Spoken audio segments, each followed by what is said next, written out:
Hello everyone बच्चों, आज हम हमारा जो इकोनॉमिक्स का चैप्टर नंबर 3A है दैट इज डिमांड एनालिसिस, उसके एक्सरसाइज सॉल्व करने वाले हैं on page number 25। So without any further delay let's get started. देखिए एक्सरसाइज है आपके टेक्स्ट बुक में। Question number 1 is complete the following statements. So let us read the first one. The relationship between demand for a good and price of its substitute is dash। और हमें 4 options दिए गए हैं बच्चों। Okay, now be very very attentive. यहाँ पे question क्या है, बहुत बार हम क्या करते हैं, हम बस ऐसे पढ़ लेते हैं relationship between demand and price. No, price of it substitute बोला गया है यहाँ पे। सो नाउ एक एग्जांपल देखते हैं। अगर कोक का प्राइस एंड पेप्सी का डिमांड, इसमें क्या रिलेशनशिप है?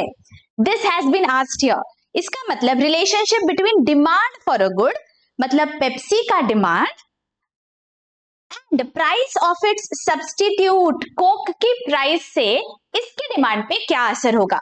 नाउ फॉर एग्जांपल, अगर कोक की प्राइस बढ़ जाती है, if there is an increase in the price of Coke, तो क्या हो जाएगा बताइए मुझे। अगर कोक की प्राइस बढ़ जाती है, उसका जो सब्स्टिट्यूट है पेप्सी, उसकी डिमांड भी बढ़ जाएगी। We have seen this detail में जब हमने चैप्टर देखा था। अगर सब्स्टिट्यूट की प्राइस बढ़ जाती है तो हमारा जो प्रोडक्ट है उसकी डिमांड भी बढ़ जाती है। एंड वाइस वर्सा, अगर कोक की प्राइस कम हो गई for some reason, what will happen? Many people will go and buy Coke instead of Pepsi, and that is why the demand for Pepsi will go down. तो ये भी decrease हो जाएगा। What does this show us? That यहाँ पे they are going hand in hand. Price यहाँ increase हुई तो demand यहाँ increase हो गई, price यहाँ decrease हुई तो demand यहाँ decrease हो गई। मतलब how is the relationship here? It is direct, right? तो यहाँ पे हमारा आंसर आ जाएगा बच्चों डायरेक्ट। Is this clear? देखिए मैंने एग्जाम्पल से इसलिए बताया है आपको ताकि आपके दिमाग में फिट हो जाए। ऑलराइट, आपको ऑब्जेक्टिव टाइप्स जब आप एग्जाम में, बोर्ड एग्जाम में सॉल्व करोगे तो मैं टाइम मैनेजमेंट कैसे करना है ये डिटेल में बताने वाली हूँ। You can not spend so much time on one objective, alright, लेकिन ये कॉन्सेप्ट तो आपको पता होना चाहिए। मुझे आपको रट्टा नहीं मरवाना है। Okay, just understand the concept. तो अगर आपको ट्विस्ट करके भी पूछा जाएगा you will be able to answer. And first and foremost thing is आपको क्वेश्चन ठीक से पढ़ना है बच्चों। बहुत बार हम क्वेश्चन आधा पढ़ लेते हैं, इवन इफ वी नो, हम जल्दबाजी में गलत आंसर कर देते हैं। अगर यहाँ पे प्राइस ऑफ इट्स सब्स्टिट्यूट ऐसे हमने नहीं पढ़ा होता तो हमारा आंसर गलत हो जाता। ठीक है, so please ensure that you read the entire question before answering. Okay, because objective type बच्चों बोर्ड एग्जाम में इतने इंपॉर्टेंट है, आपको बहुत सारे मार्क्स दिला सकता है।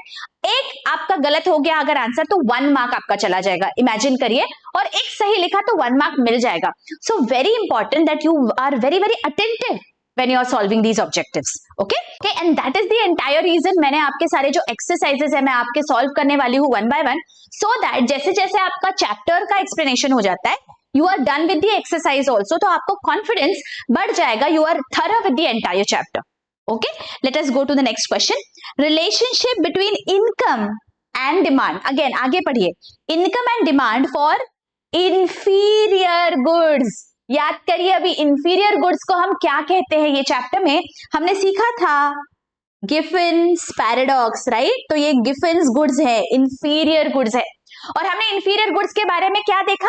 It was an exception to the law of demand.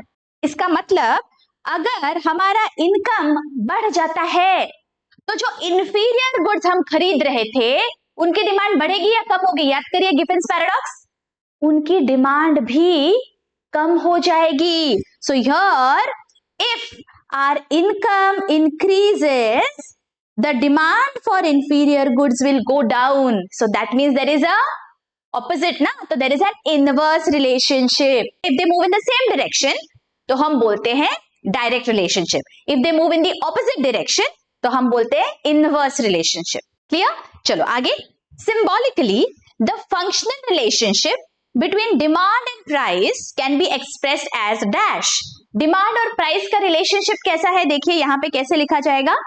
D stands for demand, P stands for price and X is the commodity, right? तो ये हमारा आंसर आएगा D of x is equal to F into P of x, मतलब it is a function of the price of that commodity. ये हमने सीखा हुआ है बच्चों, ओके राइट? आगे चलते हैं.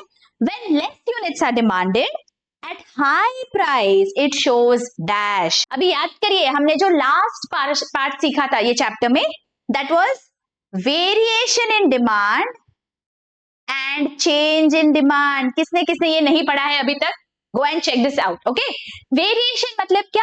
When all other factors are constant, but due to changes in price, अगर हमारी डिमांड ऊपर नीचे होती है हम इसे वेरिएशन बोलते हैं. That is expansion and contraction of demand. And change in demand, बाकी सारे फैक्टर्स चेंज हो सकते हैं लेकिन प्राइस यहाँ पे कांस्टेंट होती है. तो अदर फैक्टर्स के वजह से जब भी डिमांड में असर आता है हम उसे बोलते हैं change in demand, right? That is increase and decrease in demand. तो यहाँ पे हमें क्या बोला गया है? When less units are demanded at high price, मतलब जब less units प्राइस के वजह से डिमांड हो रहे हैं, प्राइस बढ़ गया है इसीलिए less units है.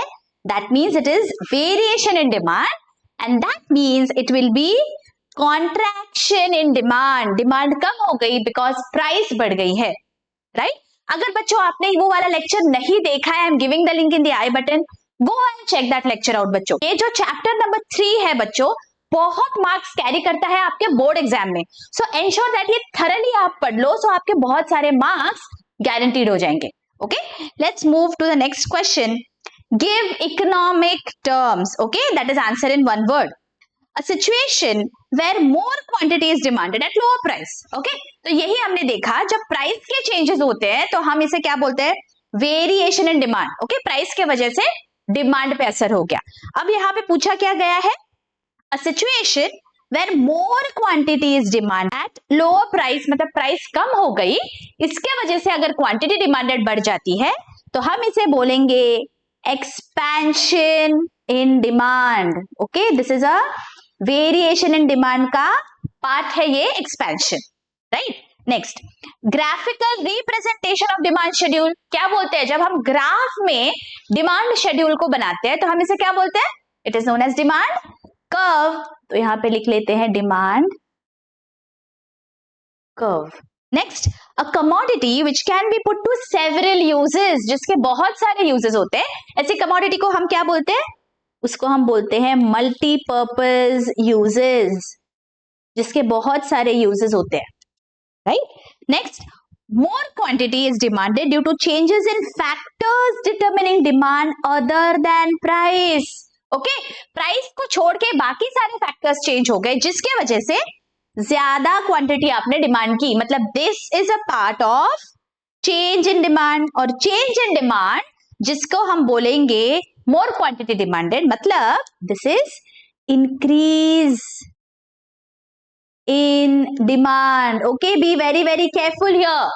अदर फैक्टर्स अगर चेंज हो रहे हैं मतलब इंक्रीज इन डिमांड है, और अगर प्राइस की वजह से चेंज हो रहा है then that will be expansion in demand. Okay, देखिए यहां पे ये दोनों में फर्क है, please remember. Alright, next, a desire which is backed by willingness to purchase and ability to pay. ये तो पता ही होना चाहिए, इसे क्या बोलते हैं? ये तो बेसिक है, इसे हम डिमांड बोलते हैं, willingness and ability. Alright, next क्या है? Distinguish between desire and demand. तो डिस्टिंग्विश बिटवीन कैसे लिखते हैं ये मैंने आपके लिए यहाँ पे बताया है बच्चों. देखिए इस तरह से आपको आपके डिस्टिंग्विश बिटवीन लिखने हैं.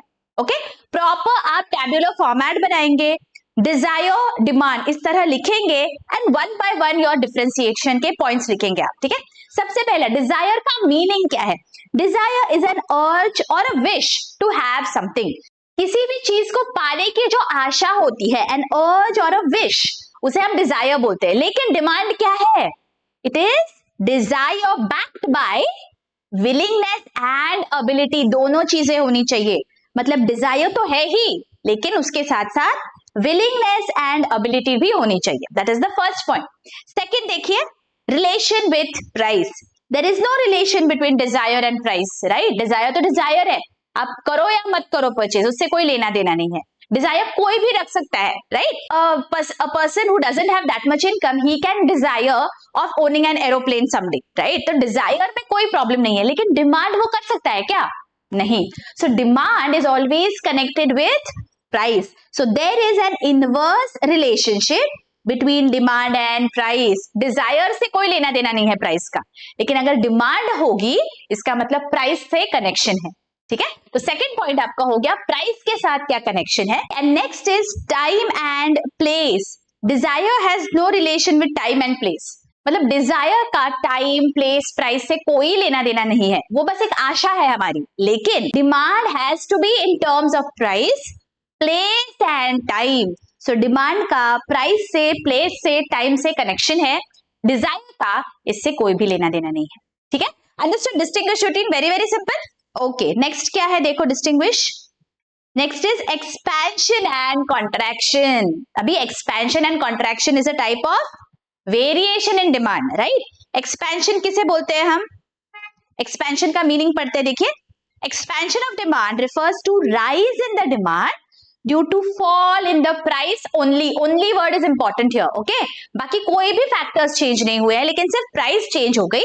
इसके वजह से हमारी डिमांड बढ़ गई तो एक्सपेंशन हो गया, और प्राइस के बढ़ने की वजह से अगर डिमांड कम हो गई then fall in the demand due to rise in the price is contraction. Okay, so that is number 1. आपको मीनिंग लिखना है सबसे पहले. सेकेंडली, डिमांड कर्व में कैसा मूवमेंट होता है. एक्सपेंशन जब होता है, याद करिए, expansion is shown bye downward movement on the same demand curve. नीचे डिमांड कर्व बनाया है, देख लीजिए यहाँ पे एक्सपेंशन ऑफ डिमांड. पहले आपकी जो डिमांड थी original, that is P and Q. Alright, when there was a fall in the price, P1 हो गया तो डिमांड क्या हो गया? बढ़ गया ना, that is expansion, Q1 हो गया, राइट. तो यहाँ पे हमारा जो डिमांड कर्व है उस पे मूवमेंट कैसा हो गया? यहां से यहाँ पे, पहले यहां था, अब यहाँ पे आ गया. मतलब there is a downward shift in the same demand curve, right. हमारा जो डिमांड कर्व है वो सेम रहता है, सिर्फ वहां पे डाउनवर्ड मूवमेंट हो गया है. So there is a downward movement on the same demand curve जब एक्सपेंशन है. इसका ऑपोजिट कॉन्ट्रैक्शन में होगा. देखिए, कॉन्ट्रैक्शन का कर्व आपको इस तरह से बनाना है. अब ओरिजिनल में क्या है? P and Q, right. और this B was the intersection point. अब प्राइस बढ़ गया, P2 हो गया, जिसके वजह से डिमांड कम हो गई, डिमांड Q2 हो गई. तो जो इंटरसेक्शन है that has gone up now. So there is an upward movement on the same demand curve. देखिए, contraction is shown by an upward movement on the same demand curve. Okay बच्चों, इस तरह से आपको आपका डिस्टिंग्विश बिटवीन लिखना है. ऐसे प्रॉपर प्रेजेंट करेंगे तो पूरे मार्क्स मिलेंगे आपको 100%. ओके, इस तरह से आपको होना चाहिए. पहले मीनिंग लिखना है, कैसा मूवमेंट है कर्व पे, और इस तरह कर्व बनाना है. और आपको लगेगा मैम ये डायग्राम बनाने में तो टाइम लगेगा, but believe me it will hardly take 1 minute. Okay, बस आपको इस तरह एक्स और वाई एक्सिस बनाना है, एक आपको डिमांड कर्व बना देना है, और P और Q और P1 Q1 प्लॉट करना है. Okay, very very simple, but practice चाहिए आपको. ओके, और आपकी कॉन्सेप्ट क्लियर होना चाहिए. आपको उल्टा डिमांड कर्व नहीं बना देना है. कॉन्ट्रैक्शन की जगह एक्सपेंशन का बना देंगे, एक्सपेंशन की जगह कॉन्ट्रैक्शन नहीं. बी अटेंटिव कि यहाँ पे प्राइस बढ़ रही है या कम हो रही है. अगर प्राइस बढ़ रही है तो obviously demand is going to come down, there is an inverse relationship. और प्राइस कम हो रही है तो demand is going to increase, right. उस तरह से आप प्लॉट करोगे, बिलीव मी बहुत ही अच्छा आपका प्रेजेंटेशन दिखेगा, and the examiner will be impressed if you right like this. Okay, so please ensure that इस तरह आप बोर्ड एग्जाम में लिखो. मैं अभी से आपको इसीलिए बता रही हूँ बच्चों, 11th आवर में अगर मैं आपको बोलूंगी then it will be difficult for you to change your style of presentation. तो अभी से जब आपकी टर्म एंड एग्जाम में आप अपीयर करेंगे और प्रीलिम्स में, इस तरह से ही आपको लिखना है. ठीक है, तो you will get used to writing distinguish between and other questions in a proper format. तो बहुत ही अच्छा आपका पेपर दिखेगा. ऑलराइट, नेक्स्ट क्वेश्चन क्या है देखो.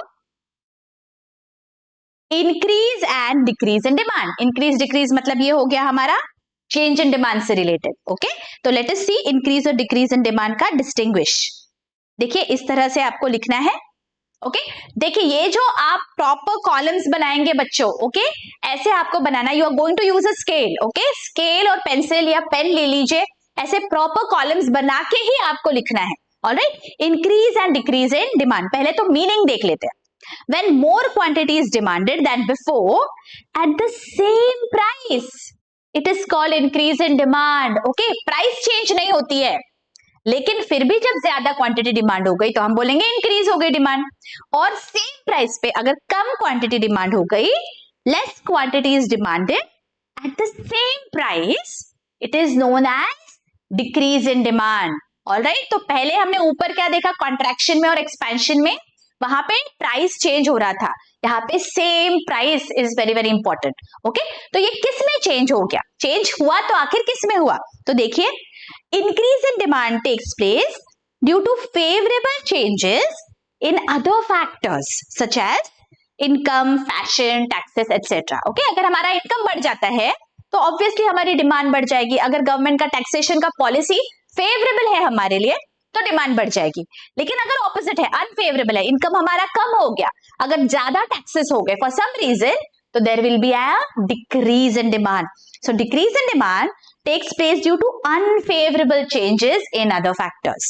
Okay, तो यहाँ पे हमें याद रखना है that price is constant and other factors में favorable या unfavorable changes आए हैं. And next is how demand curve appears. Okay, तो देखिए फोर्थ पॉइंट पे डिमांड कर्व अगर हम देखेंगे तो प्राइस कांस्टेंट है, P is the price in both the scenarios. पहले P प्राइस पे मेरी क्वांटिटी डिमांडेड Q थी, इंटरसेक्शन पॉइंट पे मेरा D was my demand curve, original demand curve. अब प्राइस सेम है, P है प्राइस, लेकिन quantity demanded has gone up, अब वो Q1 हो गया है. सो मेरा जो इंटरसेक्शन पॉइंट है वो B हो गया, तो मेरा जो डिमांड कर्व है वो ही चेंज हो गया. इसका मतलब डिमांड कर्व मेरा शिफ्ट हो गया है राइट में.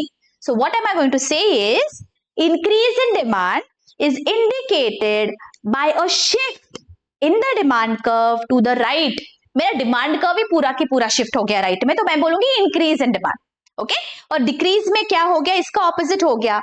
प्राइस कांस्टेंट है, प्राइस तो P थी, ओरिजिनल Q है demand. Okay, intersection point A है and D is my original demand curve. अब सेम प्राइस है लेकिन क्वांटिटी हैज गॉन डाउन, तो Q2 is the new quantity demanded, जिसके वजह से इंटरसेक्शन पॉइंट मेरा B हो गया और मेरा नया demand curve D1, D2, D2 हो गया. ठीक है, और then we can see that the shift has occurred and it is on the left. Right, तो इसलिए हम बोलेंगे decrease in demand is indicated by a shift in the demand curve to the left. Getting it? तो इस तरह से आपको लिखना है बच्चों, increase and decrease in demand का distinguish between. Is this very very clear? कैसे करना है, आपको मीनिंग लिखना है, चेंज किस में हुआ है, अदर फैक्टर्स में चेंज हुआ है तो वो आपको लिखना है, and then shift in demand curve आपको एक डायग्राम से दिखाना है and also have to state कि कैसा शिफ्ट हुआ है. Is this very very clear? चलो नेक्स्ट क्वेश्चन की ओर बढ़ते हैं. क्या पूछा है, question number 4, state with reasons whether you agree or disagree with the following statement. So ये give reasons है. Okay, first, demand curve slopes downward from left to right. अब मुझे बताइए ये जो statement है, do you agree or disagree with this statement? Of course you agree, right? ये chapter में हमने बहुत बार देखा है that the demand curve slopes downward from left to right. तो अब आपको reasons के साथ ये लिखना है. तो किस तरह present करेंगे देखिए आपको इस तरह लिखना है पेपर में. देखिए, yes, I agree that the demand curve slopes downward from left to right. जो क्वेश्चन पूछा गया है उसके आगे बस आपको लिखना है yes I agree. ओके, अगर अग्री है तो yes I agree लिखेंगे, अगर नॉट अग्री है तो आप लिखोगे no I do not agree. Okay, but with what? तो ये जो स्टेटमेंट है ये आपने क्वेश्चन से ही उठाया है. Okay, that the demand curve slopes downward from left to right. This is your agreement का स्टेटमेंट. लेकिन आप अग्री क्यों कर रहे हो, इसके लिए आपको अभी रीजंस लिखने हैं. तो 1 2 3 4 इस तरह आपको पॉइंट वाइज रीजंस लिखने हैं बच्चों. ओके, पैराग्राफ्स मत लिखना. Please ensure that you right point wise, so it is very very clear. Examiner को फटाफट से देखते आता है दैट अच्छा ये बच्चे ने बराबर से लिखा है. Okay, when you write paragraphs and essays it becomes very difficult to for the examiner to understand. Okay, हमारा पॉइंट क्या है ये सब लिखने का, ताकि एग्जामिनर को ये समझे दैट हमें आता है. राइट, तो ये कैसे समझेगा, अगर हम प्रॉपर से प्रेजेंटेशन करेंगे. अच्छा, हमारा प्रेजेंटेशन अगर हॉच पॉच है, एग्जामिनर को समझने नहीं वाला है कि आपने क्या कहा है। सो प्लीज एंश्योर दैट जो पॉइंट आप मेंशन कर रहे हो इस तरह से आपको लिखना है 1 2 3 4 reasons. Alright, so number 1 reason आप स्टेट करोगे दैट बाबा हमारा जो डिमांड का लॉ है वो क्या कहता है, states that when the prices are high the quantity demanded is smaller and when the prices are low the quantity demanded is higher. Okay, तो ये हमारा लॉ कहता है। एक आप फटाक से इस तरह से एक डिमांड कर्व बना देंगे जहां पे you are going to show quantity and price. Alright, and first आप दिखाओगे that original price was P, original quantity was Q। When the price went up, price P1 हो गई तो क्वांटिटी कम हो गई Q1। Okay, when price P2 हो गई, कम हो गई, तो क्वांटिटी डिमांडेड बढ़ गई Q2। ओके, आप पॉइंट्स को जोड़ दोगे तो इस तरह से आपका ग्राफ बन जाता है। DD is your graph. Okay, you have to give this explanation that जैसे मेरी प्राइस बढ़ गया मेरा डिमांड कम हो गया, जैसे मेरा प्राइस कम हो गया डिमांड बढ़ गया। और we can see in the graph that the demand curve is sloping downwards from left to right. ये आपने ग्राफिकली भी दिखा दिया। एंड याद करिए हमने वहां पे रीजंस भी देखे थे, वो वाला लेक्चर किसी को याद है? हमने क्या देखा था वहां पे, व्हाट आर द 5 रीजंस जिसके वजह से डिमांड कर्व स्लोप करता है लेफ्ट टू राइट डाउनवर्ड, वो आपको अभी यहाँ पे स्टेट करने हैं। तो आप बोलोगे because of these reasons the demand curve slopes downward. What are those reasons? Quickly किसी को शॉर्ट कोड याद है? The short code that we had used there was MSDIN। देखिए ये हमारा शॉर्ट कोड था। ओके, किसी को याद नहीं होगा, go and check that lecture out, मैं दे रही हूँ link. Okay, so these are the 5 reasons जिसके वजह से डिमांड कर्व हमारा स्लोप होता है downward. M stands for multipurpose use, S stands for substitute, D stands for diminishing marginal utility, I stands for income effect, and last is N which stands for new consumers. Okay, तो ये points आपको लिखने हैं because of which the demand curve slopes downward. Okay, बच्चों ये depend करेगा कितने marks का question है कि आपको कितना आंसर लिखना है, कितना बड़ा आंसर लिखना है। ओके, तो अगर ज्यादा मार्क्स कैरी नहीं करते हैं तो you will just explain in 1 or 2 lines. Okay, but ensure that you cover all the points. ठीक है, अगर ज्यादा मार्क्स का क्वेश्चन आता है then obviously you have to give a better explanation to this. Okay, are you getting this? This is how you are going to write. Okay, agree या disagree में point wise always, and first statement जो है that will always be जो आपका question पूछा गया है। Okay, उसके आगे आपको प्रीफिक्स लिखना है, यस आई अग्री और no I do not agree. ठीक है, चलो नेक्स्ट क्या है अग्री डिसअग्री में देखते हैं question. Price is the only determinant of demand. अब बताइए मुझे, क्या price is the only determinant? No, there are so many determinants. हमने एक पूरा लेक्चर देखा था जहां पे डिटर्मिनेंट्स ऑफ डिमांड ही कवर किए थे हमने, राइट? और हमने वहां पे एक इंटरेस्टिंग शॉर्ट कोड भी देखा था बच्चों। ओके, वो शॉर्ट कोड मैं यहाँ पे आपके लिए दे रही हूँ। अगर किसी ने वो लेक्चर नहीं देखा है मैं दे रही हूँ लिंक डिस्क्रिप्शन में, you can go and check that lecture out. Price is the only determinant of demand, तो यहाँ पे आप लिखोगे आंसर में no I do not agree that price is the only determinant of demand. ठीक है, अब रीजंस लिखोगे 1 2 3 4। Okay, because there are many other determinants of demand which are as under. Okay, और सारे determinants of demand with 1 or 2 lines का explanation आपको लिखना है। Okay, which are the determinants of demand? Short code याद करिए क्या था? The short code was IPS PC TT NAP and O। Okay, जिस किसी को याद नहीं है please go and check that out. Okay, short codes are very very important बच्चों। इस तरह अगर शॉर्ट कोड्स आपके लर्न हो जाएंगे तो आपको लिखना बहुत आसान होगा। Okay, because there are going to be many questions, बहुत सारे आपको लॉन्ग आंसर फॉर्मेट क्वेश्चंस है। ओके, तो short code is very very crucial फटाफट रिकॉल करने के लिए। ठीक है, तो go and check that lecture out, यहाँ पे डिटेल वहां पे एक्सप्लेनेशन दिया गया है। Next, when price of given goods fall the demand for it increases. अभी गिफिन्स पैराडॉक्स याद करिए, this was exception to the law of demand. जब हमने एक्सेप्शंस देखे थे उस लेक्चर में गिफिन का हमने बहुत डिटेल में देखा हुआ है। क्या होता है गिफिन गुड्स मतलब? किसी को याद है? याद करिए, गिफिन गुड्स मतलब ऐसे गुड्स होते हैं जो इंफीरियर क्वालिटी होते हैं, और एक एक्सपेरिमेंट किया गया था जहां पे पता चला कि अगर इंफीरियर क्वालिटी के गुड्स है उनकी प्राइस अगर कम हो जाती है फिर भी उनकी डिमांड नहीं बढ़ती है। Demand for the expensive product is going to increase. Inferior quality के गुड की डिमांड नहीं बढ़ती है। ओके, सो हमारा क्वेश्चन नंबर 3 का आप इस तरह से आंसर लिखोगे बच्चों। देखिए, no, I do not agree with this statement. क्या स्टेटमेंट था, उससे आप अग्री नहीं करते हो, तो आपके हिसाब से क्या होना चाहिए, आपने वो लिखा है यहाँ पे, when price of given goods fall the demand for it also falls. ये आपको लिखना है कि मेरे हिसाब से सही ये होना चाहिए दैट गिवन गुड्स की जब प्राइस कम हो जाती है तो उसके डिमांड भी कम हो जाती है। And now give reasons. मैंने आपको पॉइंट वाइज बताया, आपको थोड़ा एलैबोरेट करना होगा बच्चों। ओके, गिवन गुड्स मतलब क्या है, वो आपको सबसे पहले लिखना है कि गिवन गुड्स तो बाबा इंफीरियर क्वालिटी के गुड्स होते हैं, जिसे हम गिवन गुड्स कहते हैं। ओके, सेकेंडली आपको जो बिहेवियर ऑफ ब्रेड की स्टडी की गई थी उसके बारे में आपको यहाँ पे लिखना है। आपको जो सर रॉबर्ट गिफन का एक्सपेरिमेंट है वो फिर आपको यहाँ पे एक्सप्लेन करना है दैट लोगों के पास लिमिटेड अमाउंट ऑफ मनी है, राइट, उससे वो क्या करते हैं, बिकॉज ब्रेड कम पैसों में ब्रेड आ जाता है तो ज्यादा ब्रेड और कम मीट खरीदते थे। लेकिन जैसे ही ब्रेड की प्राइस कम हो गई तो उनके पास अवेलेबल जो पैसा था उससे उन्होंने एक्स्ट्रा मीट खरीदा, ब्रेड ज्यादा नहीं खरीदा। Okay, this is known as the Giffen's paradox. ये आपको यहाँ पे लिखना है which is an exception to the law of demand. ये लॉ ऑफ डिमांड का एक्सेप्शन है बहुत बड़ा। और आगे आप लिखोगे this happens because every person wants to constantly increase his standard of living। ये क्यों हो रहा है ऐसे, बिकॉज हर एक को ऐसी इच्छा होती है दैट मेरा जो स्टैंडर्ड ऑफ लिविंग है वो बेटर हो। अगर मेरे पास थोड़ा एक्स्ट्रा पैसा है I will try to get something of a superior quality rather than buying an inferior quality good। Okay, there is a direct relationship between price and quantity demanded in case of given goods। Okay, inferior quality के goods अगर होंगे तो there is a direct relationship। Is this clear किस तरह से आपको लिखना है ये? ओके, चलो let's move to the next question here. Next page पे है, देखिए, observe the following table and answer the following questions.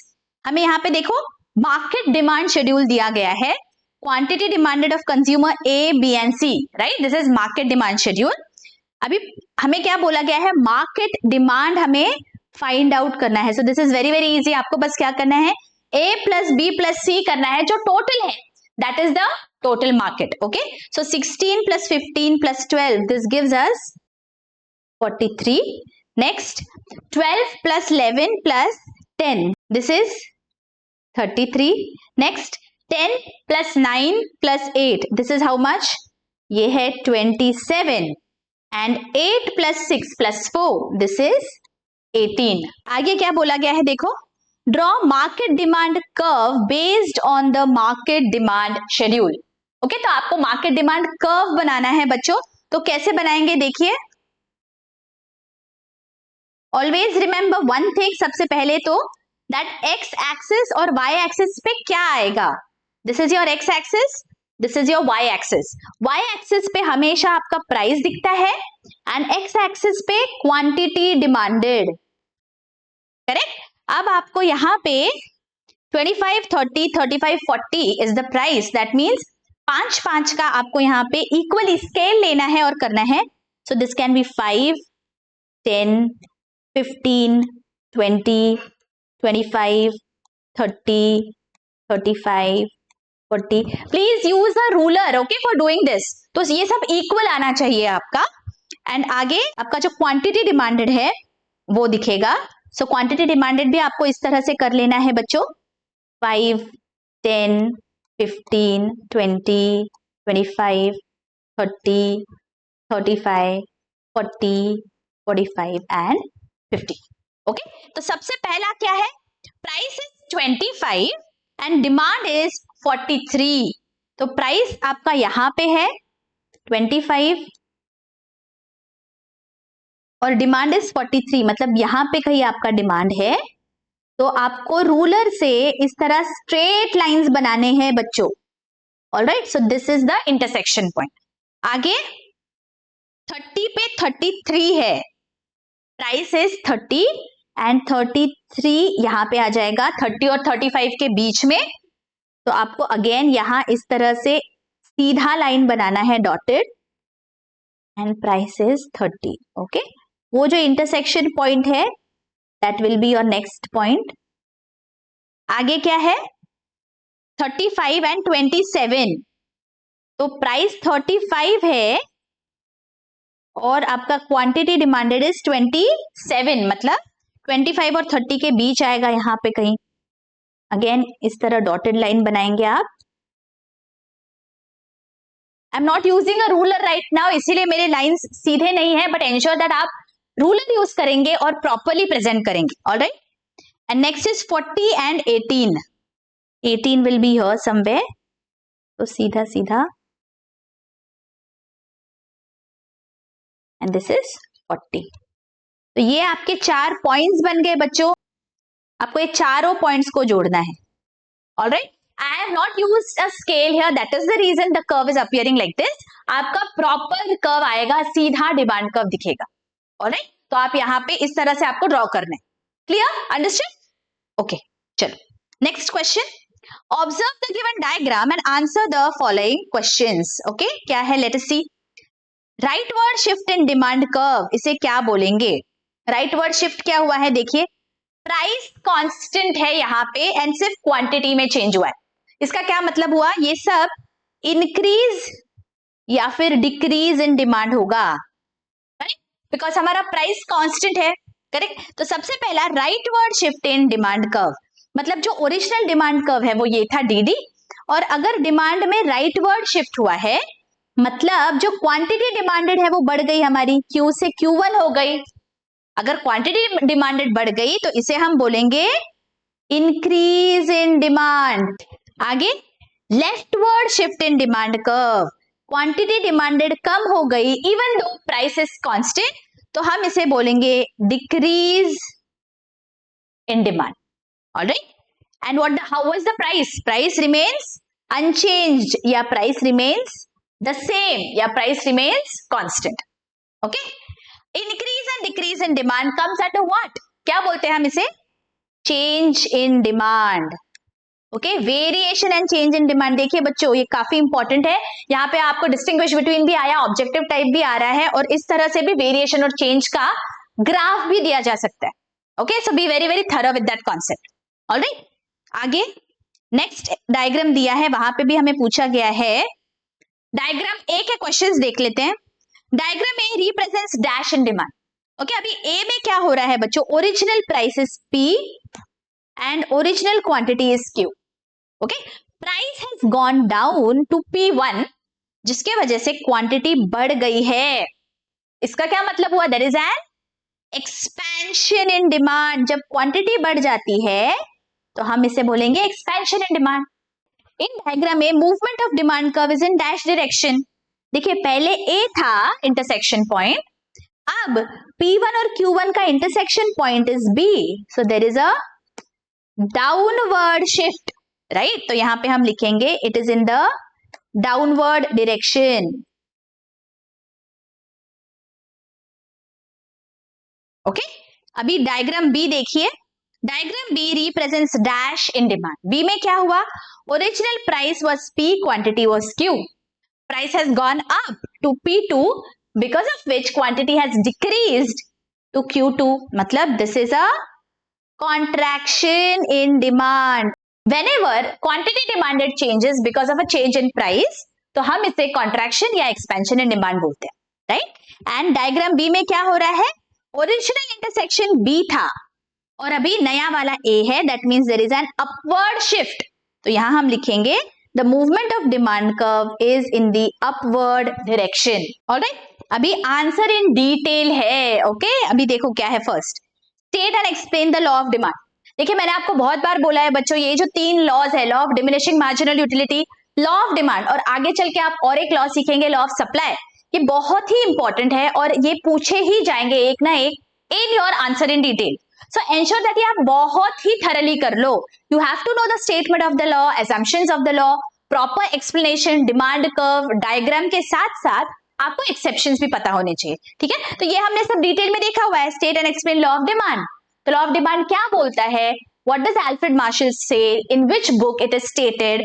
ये सब आपको डिटेल में लिखना है और exceptions भी हमें देखे हुए हैं, राइट? अभी हमने exception का बहुत डिटेल में आंसर दिया। Okay, Giffen's paradox is one exception to the law of demand. और वहां पे हमने क्या शॉर्ट कोड देखा था, याद करिए एक्सेप्शंस का। एक्सेप्शंस का शॉर्ट कोड था हमारा GPS HIP। जिसने किसी ने नहीं देखा है, go and check it out. Okay, exceptions to the law of demand, मैं यहाँ पे लिंक दे रही हूँ बच्चों, go and check those lectures out, तो आपका थरली पूरा एक्सरसाइज सॉल्व हो जाएगा. Alright, and next is explain the in detail the determinants of demand. Okay, determinants भी अभी हमने देखे हैं. ओके, शॉर्ट कोड क्या था हमारा? IPS, PC, TT, NAP and O. Alright? Okay, यहाँ पे we have finished the exercise that has been given in the textbook. I hope ये आपको बहुत ही अच्छे से समझ गया है बच्चों. Lectures अच्छे लग रहे हैं and you want us to continue uploading such lectures, don't forget to comment and share these lectures with your friends and colleagues. And of course, अगर subscribe नहीं किया है अभी तक, do subscribe so that you do not miss out on such important lectures. मिलती हूँ आपको next video में. Till then take care, bye bye.